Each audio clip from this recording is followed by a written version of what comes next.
যে যেখান থেকে দেখছেন আমার এই ভিডিও কন্টেম্পোরারি টক এই ইউটিউব চ্যানেল থেকে আজকে আমি উত্তরবঙ্গের বাংলাদেশের সবচেয়ে উত্তরের জেলা পঞ্চগড়ের সীমান্ত এবং আপনারা দেখতে পাচ্ছেন 0 পয়েন্ট, এটাই আমাদের বাংলাদেশের শেষ সীমান্ত উত্তর দিকে। এরপরেই ইন্ডিয়া শুরু। এটা নিশ্চয়ই পশ্চিমবঙ্গ, এটা বলতে হবে না। এখান থেকে শিলিগুড়ি সবচেয়ে কাছে। আপনি যদি পিছনের যদি আমাদের রোড মার্কটা দেখেন তাহলে দেখতে পাবেন যে কোনটার দূরত্ব কত এখান থেকে, সেই বিষয়টা এখানে আছে।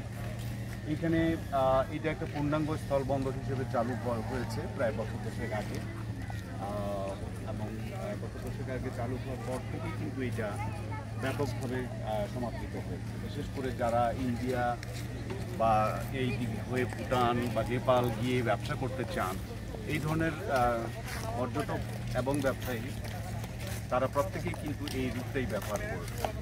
বেশিরভাগ ক্ষেত্রেই দেখা গেছে যে বছরে প্রায় কয়েক হাজার মানুষ এই বন্দর ব্যবহার করে, এই পোর্ট ব্যবহার করে তারা পার্শ্ববর্তী দেশ ভারতে যাচ্ছে, চিকিৎসা নিচ্ছে, ব্যবসার পণ্য কিনছে, অথবা নিজের পণ্য গিয়ে বিক্রি করছে, অথবা সেই দেশের আর্ট কালচার বা এই সমস্ত পুরাকীর্তি অথবা প্রত্নতাত্ত্বিক আর্কিওলজিক্যাল যে সমস্ত সিগনিফিকেন্স আছে সেইগুলো বিক্রি করে আসার ব্যাপারে এই দিক থেকে মানুষজনের যাতায়াত শুরু থেকেই প্রায় পূর্ণাঙ্গ ছিল।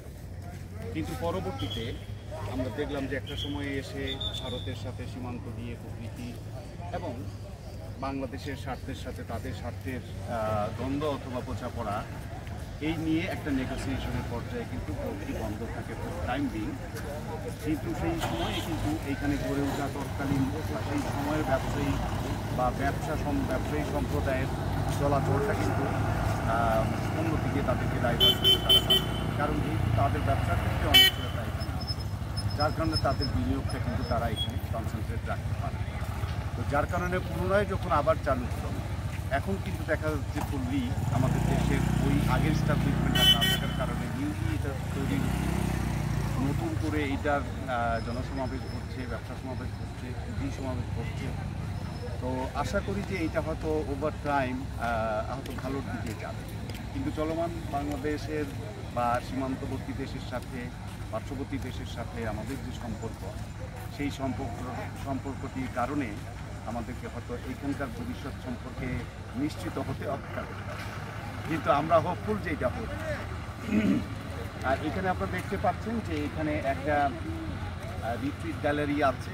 এটা এখানকার সীমান্তরক্ষী যে এস্টাবলিশমেন্ট তারা এটা তৈরি করেছেন, এখানে গ্যালারি করে করা হয়েছে। This is 0 point, symbolic 0 point, এবং এখানে আপনারা দেখতে পাচ্ছেন যে হাইওয়ে পুলিশের নাম্বার সহ এখানে 0 পয়েন্ট দেখা যাচ্ছে।